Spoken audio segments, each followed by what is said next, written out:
This week on the BackTable podcast. What I'm hearing from my friends, even over in Asia, is a lot of things that would have been surgically managed, they are choosing to have interventional manage it instead. So, for example, patients who might have gone for hepatic resection of a tumor, instead they'll maybe relax their restrictions on ablation or on some other liver-directed therapy because they don't want to tie up the resources for the OR and all of the supplies and equipment that go into that case.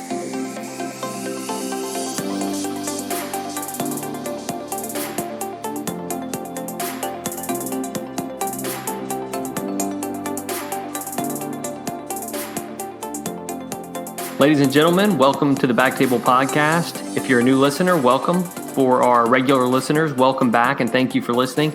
BackTable is a podcast committed to all things IR and endovascular. I'm Chris Beck, private practice interventional radiologist based out of New Orleans. I'll be co-hosting today with Michael Barraza. Michael, you want to say hello? Hey, this is Michael Barraza. I'm also in private practice and currently in Nashville. Awesome. And then we have one of Michael's former mentors and attendings, Dr. Stephen Hunt. Stephen, would you like to introduce yourself and welcome back to the show? Sure. Stephen Hunt from University of Pennsylvania and director of the Piggy Lab. And thanks for having me back on, guys. Man, good to have you. Good to have you. So today, the topic that we're trying to tackle is what's going on with interventional radiology's relationship to the COVID-19 pandemic. So we wanted to have Stephen on, who seems to be on the front lines of this thing, as many of us are, but can kind of talk from a standpoint of what is a major academic institution like Penn doing, and what guidance, if any, can we kind of grab from his advice on this topic. So Stephen, thanks a lot for tackling this with us. Yeah, again, no problem. Yeah, and we can confirm now it's not a hoax, right? I think the world is coming around to that realization. Yeah, absolutely. So Stephen, can you give us a bird's eye view of what it's looking like at the university? Sure. So, Pennsylvania is and Philadelphia is still a few weeks behind, I would say, New York City, China, and about a month behind Italy. And the other places that have been considered hotspots. But I first started hearing about, the coronavirus outbreak and the new stuff from it from friends of mine in China in January. And it kind of first affected my own timeline of work and stuff because I was supposed to be in the first week of February in Korea for a conference. So it kind of first impacted my work schedule in terms of this trip I was making for an IR conference in Korea, and so I realized at that point I had heard from some friends of mine in China about it, but it didn't seem so serious, and then it kind of the severity of it hit me like that, and then another friend of mine, Uwe Pua, who was putting together the conference with me, said that he had been told by his institution in Singapore not to, that he couldn't leave the country, that they were, doctors were considered essential personnel. And so they basically had their names put on a blacklist at the airport. They weren't allowed to leave and they needed to stay. So that told me a lot about the kind of severity of what we were going to be dealing with. And can you kind of give us like an overview of what the IR practice has kind of morphed into, or like what patient population now that we're more in the throes of the pandemic, like how your practice has changed since all of this has started, and like what kind of patients you're seeing and what's dropped off and what's on the rise? Sure. So kind of immediately, one of the earliest things that we did in intervening, and this really, we set this up, but it took a little time to rearrange the schedule. So it actually starts on this coming Monday, is that we are restricted to a single institution, single hospital, and we're restricted to teams. So I will be, for example, working at the hospital of the University of Pennsylvania, so I will not be going to the VA, and I did not go to the VA this week either. And the primary people at the VA, their two IRs, they will be restricted to working at the VA. They will not be crossing over to work at the main flagship hospital, University of Pennsylvania. And the Presby folks will be restricted to working at Presby. Again, the point being that the doc kind of serves as that nucleus that if they got sick, they could potentially infect teams at every hospital, right? If they're rotating around. So some of it is that social isolation and distancing, but at the level of hospital teams. When they use the term non-elective, really what we're talking about is this patient, medically speaking, going to be significantly worse off if you deflect the procedure till at least 2 months down the road, right? Realistically, we don't think that things are going to be back to normal for at least 2 months. Now, it's probably going to be longer than that, but just using that as a time horizon to kind of triage cases. And so things like uterine fibroid embolization, those are all considered in kind of the going through it. But the SAR has a set of guidelines that I think people could refer to. But in our practice, the things that I've seen fall off are venous cases and IVC filter retrievals. A lot of the tube checks that were perhaps routinely coming in to get their tube check, it's now really much more aggressively on calling the patients, asking them where things are at with the output.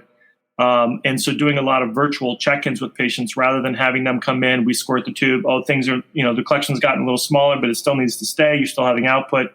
We try to do all of that now over the phone. And so most things are decreased. You have your standard inpatient volume that really hasn't changed. Drainages, if someone has an abscess, that's still an emergent procedure. That still needs to be done. Pneumothorax, any kind of things like that. And the oncology, our institution has chosen to take the line, at least at this point where we're at in the pandemic, that oncology cases should continue because obviously there is no telling exactly when this will end. And many of those patients will be negatively affected if we delay their care. So we still are placing ports in patients who are starting chemotherapy. We still are doing, I'm still doing ablations and embolizations. In fact, if anything, because the schedule has freed up somewhat, I've actually been able to move forward a lot of my oncology practice. And because instead of the normal way in which we would do business, where I'm on academic days and I have some days in another hospital, now I'm just solidly at the main flagship. And so you'll see that I'm doing, 2 chemo embos and a lung ablation and adrenal ablation all in the same day. And I can have that set up for the entire week because, again, it's opened up the schedule to try to get those patients in and get them sooner rather than later, because it may be that there's a time where really very few patients will come into the hospital at all, except for the COVID positive patients. We don't know that that's the case, but that's what the eventuality that we would like to be prepared for, in which case we need anybody who needs to get treated, we try to bring them and treat them now. Yeah. Have you noticed that there was an increase in anything in terms of procedure-wise, like critically ill patients? Like I've noticed people discussing things on the forum about increased utilization of cholecystostomy tubes or something like this. Like in any example of like where you're seeing more critically ill patients that aren't candidates or surgeons are choosing to defer to us for something where they can prevent the patient from getting on the vent. So it is interesting you should ask. We our first case on a COVID positive patient was indeed a cholecystostomy. And that's actually been a discussion in my practice. I have actually done cholecystostomies, not under fluoro, under ultrasound only before, but most of the partners in the practice are not comfortable with that and feel that would lead to higher complication rates. But we have not seen, other than that one case, which is anecdotal, we have not seen a ton of cholecystostomy cases, despite having, maybe 30 or so patients in our hospital with it. But what I'm hearing from my friends, even over in Asia, is a lot of things that would have been surgically managed, they are choosing to have interventional manage it instead. So, for example, patients who might have gone for hepatic resection of a tumor, instead they'll maybe relax their restrictions on ablation or on some other liver-directed therapy because they don't want to tie up the resources for the OR and all of the supplies and equipment that go into that case versus a more efficient way of doing it in interventional radiology. So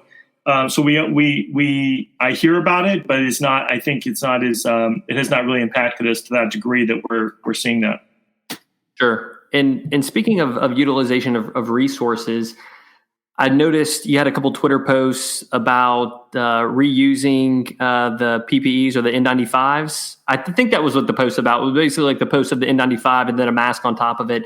But can you speak a little bit about to the maybe rationing or using the personal protective equipment wisely so that we can stretch out the resources that we have?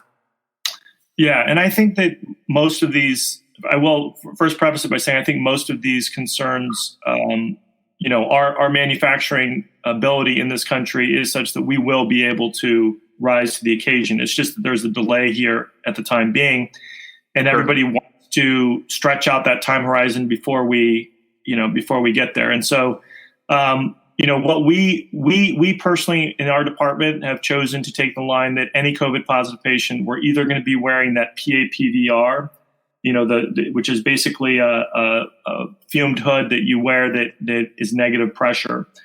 So it keeps the viral particles out and so it circulates the air and it has a filter. You're either going to be wearing that or you're going to be wearing an N95 for any COVID positive patient. So that's, though you see a lot of institutional variation on that. Most institutions, if at least for the people who are doing very high risk procedures, such as intubations, but also things that are considered a high risk of vaporization or aspiration kind of things like coughing. So, even as something as simple as putting down an NG tube for doing a G tube, you can imagine that can incite, and we've often seen it, that can incite patients to cough, and that can incite, if a person was COVID positive and you were doing that, you would be at risk if you weren't wearing personal protective equipment, at least an N95, if not a PAPVR. So the anesthesia teams, I think, are pretty much going to be, if they're working on a known COVID positive patient, going to be working with the PAPVR. And the other recommendation is, even though it's not considered primarily to spread through aerosolization, is that when you have a high risk portion of the procedure, such as intubation or such as placement of the NG tube, you have the remainder of the staff step out, and either the anesthesiologist who's doing the intubation or the interventional radiologist who's placing the NG and maybe going to be exposed to that. And they can be there, that solitary exposure, rather than having the entire team in the room when a high risk procedure is being performed. So the same for bronchoscopy. They're trying to reduce the number of bronchoscopies that are happening on these patients and not treating them as you would a normal person in ICU who you might bronch to figure out, things about lung function and lavage and stuff. But because of the risk, they're trying to, change the strategy. Sure. And I'll also add that I know that SIR recently put out I guess it was a paper, or maybe it's not a paper, maybe it's just an update on procedures with common reasons why a patient may aerosolize, such as lung biopsies, chest tubes, like you mentioned, NG tubes, especially like whenever you're doing G tubes. And we'll link to that in the show notes. So if anyone in the audience wants to check that out, SAR's got some good stuff out there that we'll be sure to link to. They have they do have this aerosol generating procedures performed by IR guides. It's a very long name thing, but they put that out on I think the 27th. So. And so have the ICU, so this is something that we've seen in my practice, and I just want to see if maybe there's any mirror or complement what you're seeing at Penn. Have you been asked to help out more with anything that's maybe non-traditional IR or operating a little bit outside of your comfort zone? Like I know for me, most of the central lines that we would do were almost exclusively in the cath lab. It would be very much the exception to put a line on the floor, but given that some of the surgeons or anesthesiologists are stretched a little thin or they're out for personal reasons, we've been asked to kind of step up and assist in managing some of these ICU patients with line placement. Have you guys seen anything similar to that? I'll just say we haven't gotten there yet, but that's because the volume of COVID in Nashville hasn't quite hit those numbers. But, I suspect it's going to come based on what I've heard from other people, even, things like G tubes, in addition to cholecystostomy tubes that I've heard of people doing a lot more of once those volumes have really increased. Yeah, we have, I think that at a place like Penn with a very, very large critical care, group, and and a lot of I think specialists like interventional pulmonologists and very large anesthesia group. We have a very deep well before they come to IR for kind of the bedside management. Sure. I do think, obviously, if we get to the sort of critical state that is happening in places like New York, and obviously what happened in Italy, then you are going to get, basically anybody who has those procedure skills is going to be called upon to assist. And one thing that they've kept in the back pocket, and we keep getting told, is that we could be repurposed. I don't think that they're going to repurpose an IR to run vents, unless they happen to also moonlight as a critical care doc. But I could see them repurposing us for some special procedures team where we would go around doing those kind of things. That's not.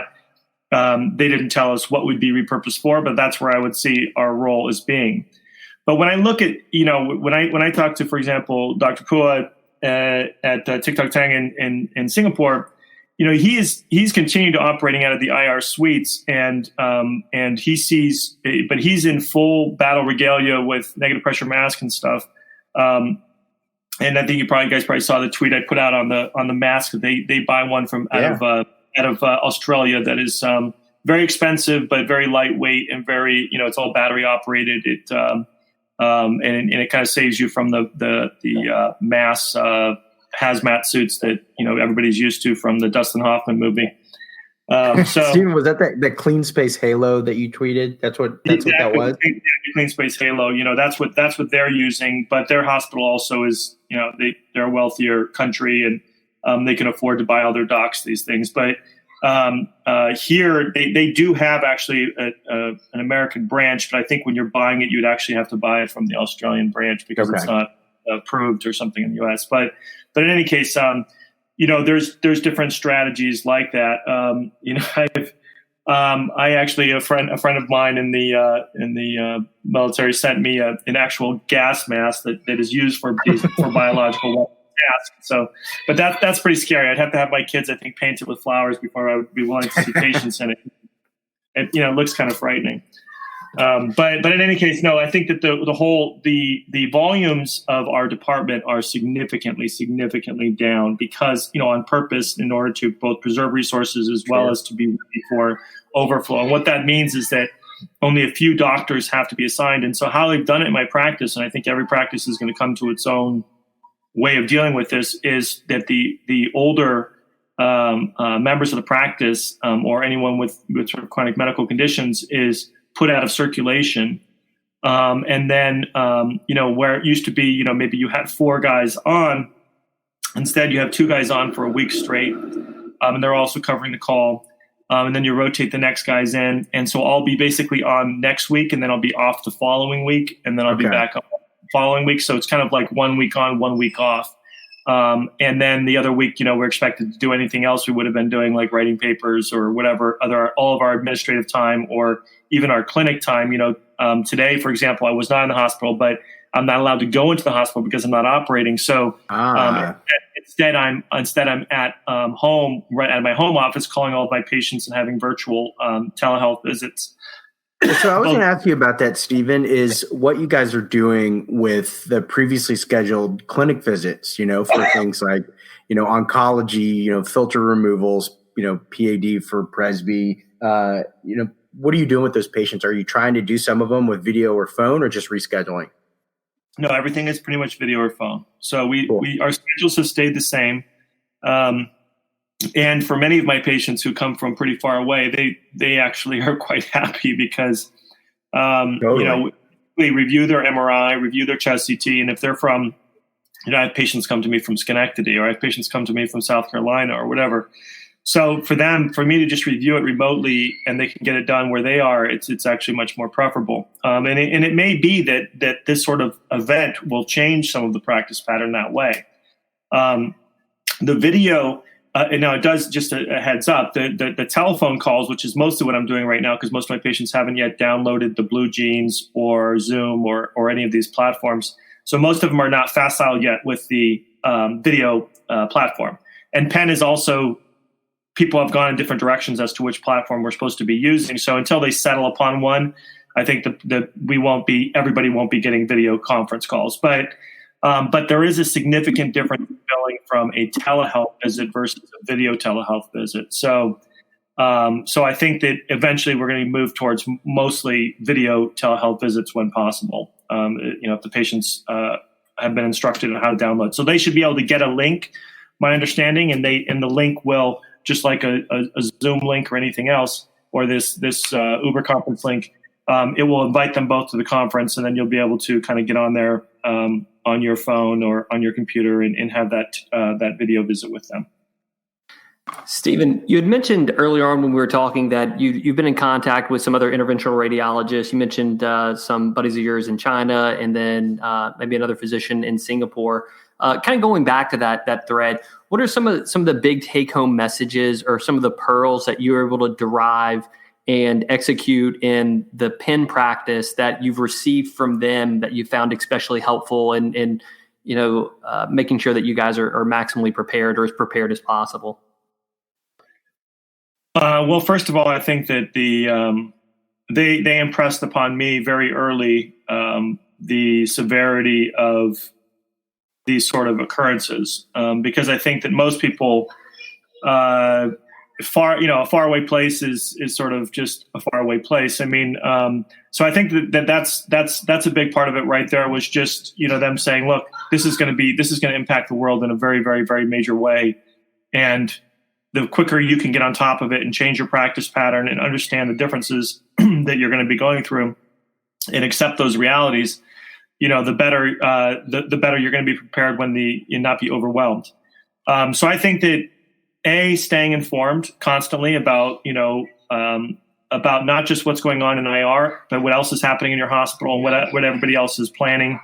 And actually being present at those meetings as much as you can, for the town hall meetings at the hospital or for whatever your various practice partners, and touching base with them. I kind of go through my list of the medical oncologists, the thoracic surgeons. My practice is mostly lung cancer, but obviously the hepatologist and the liver surgeons. And I'm just constantly touching base with everybody of how do you want to proceed with these cases, and kind of trying to stay involved that way. Number two would be that I think that you want to have a formal written policy for how you're going to deal with the workflow of patients who are COVID positive. Are you going to designate a room? Is it only your IR is only willing to do procedures on these patients at bedside, so that we're not having the patients transported through the hospital?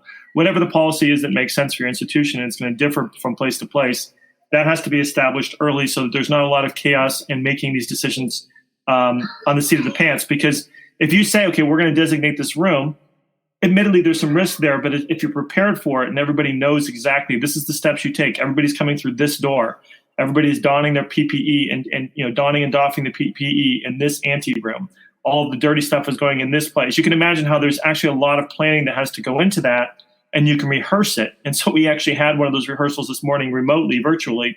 All of those kind of things you want to have thought of beforehand, and so that's a big part of it. Obviously, what PPE you're going to be using in this situation, I think that is going to be institutionally dependent and somewhat practice dependent. But at a minimum, I would say you should be able to have an N95 that you can keep, and then just wear outer masks. And that's what I was talking about in that other tweet. The whole point being that the outer mask is going to be discarded and is going to catch any kind of like real major flow. And then you have to be careful, of course, how you move your N95, being careful not to touch the outside. But there's also, you can spray it with alcohol. You can let it sit for overnight.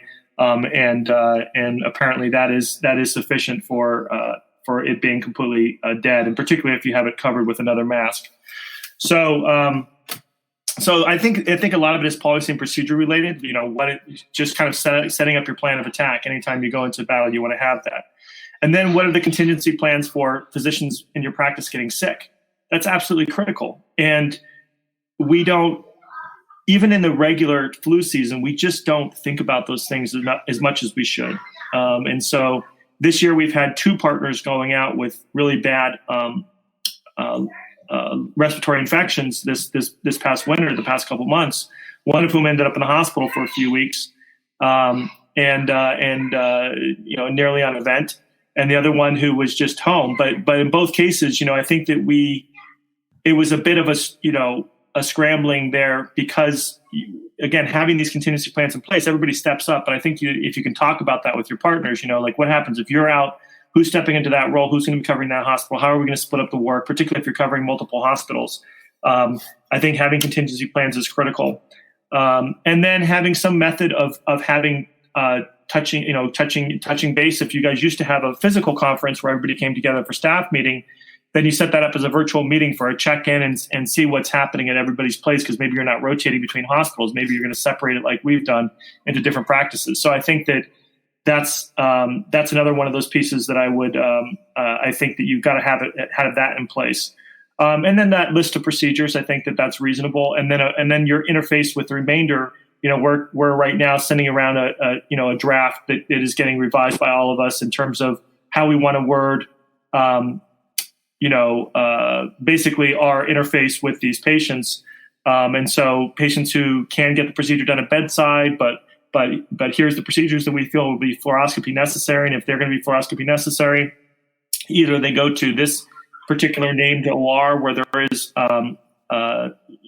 negative filtration and a C-arm, or they come to IR and they're going to be done in this room, and that's going to be our designated dirty room. So it's kind of like laying all those things out, again, having kind of a plan. And it takes work. But with many of the practices slowing down, I think that the time is there. It's just that's what our time is now filled with, is really planning for this and not, sitting on our hands saying, where did my practice go? It's really getting ready for the storm in that way.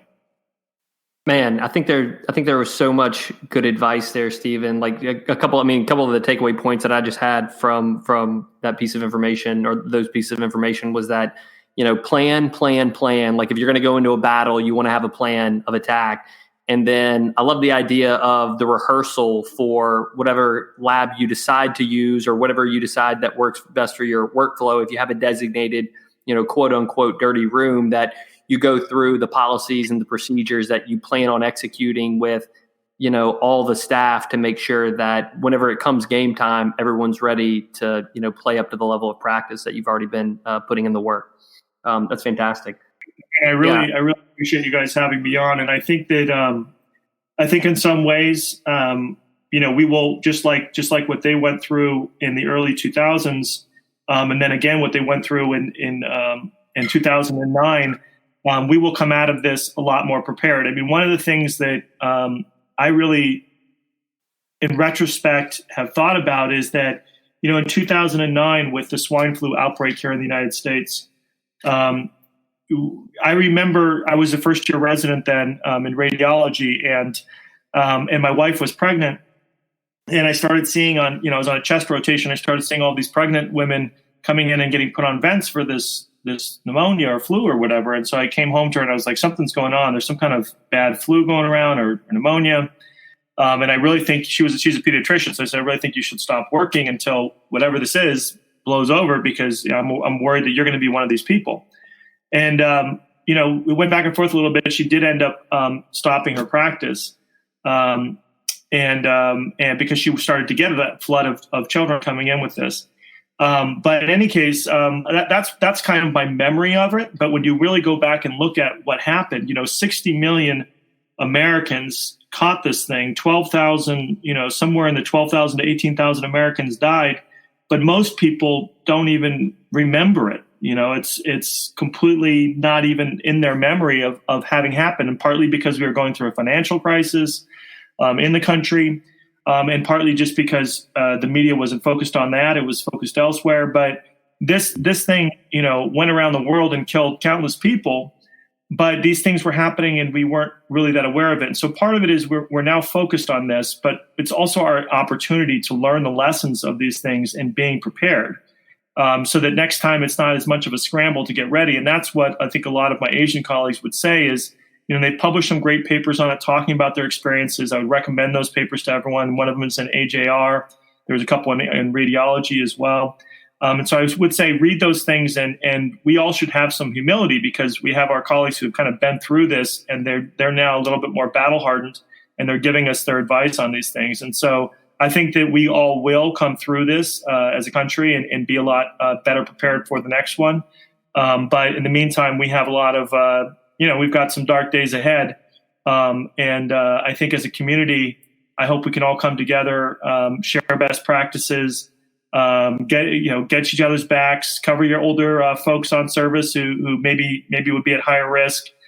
Do all those things that we can do, and recognize that we're gonna, there's gonna be some financial hit for everybody too. But this is our moment to prove what we've always been saying, which is that IR has infinite potential to offer to the medical community, and we also are willing to step up and play our role. Totally agree. And you brought up a couple of things. Guys, audience, we will put out some show notes on this topic and kind of an outline of what we discussed. But some of the things that we'll link to are any of the papers that maybe Stephen referenced, and I could rustle up. Some of the SAR has put out some nice papers and instruction on sample classifications of procedures that are elective, time-sensitive, emergent, and then a list of procedures where patients are at high risk for aerosolization or coughing up COVID-19. And we'll make sure that all those are in the show notes. Stephen, thanks so much for coming on the show again. Guys, if you missed him on an earlier podcast episode, he did a great one on lung ablation, which we'll also link to. Michael, also thank you for coming on and sharing your experience and a couple questions for Stephen. Thanks, guys.